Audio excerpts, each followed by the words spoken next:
I talk a lot about stories. There is a story I want to tell you about children, and it's about how they suffer through war. And I'm only 2 days' walk from Everest, which is a very sacred and beautiful place, and it seemed fitting to tell you this story now. It goes something like this. Once upon a time, in the land of Hushabye, round about the wondrous days of yore, I came across a sort of box, bound up with chains and locked with locks, and labelled, "Kindly do not touch, it's war."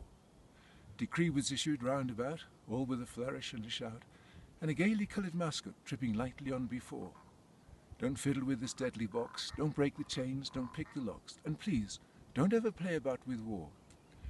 Well, the children understood, because children happened to be good, and they were just as good in those wondrous days of yore. They didn't try to pick the locks or play about with that deadly box. They didn't play about with war. Mummies didn't either, sisters, aunts, grannies neither, because they were sweet and kind and pretty in those wondrous days of yore. Well, very much the same as now, not the ones to blame somehow for opening up that deadly box of war. But someone did. Someone battered in the lid and spilt the insides out across the floor.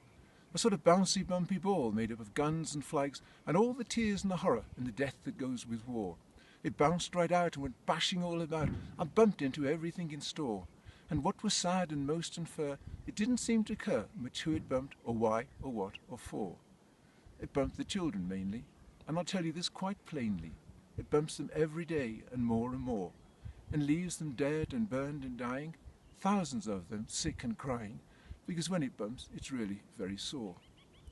Now there is a way to stop this ball. It isn't difficult at all.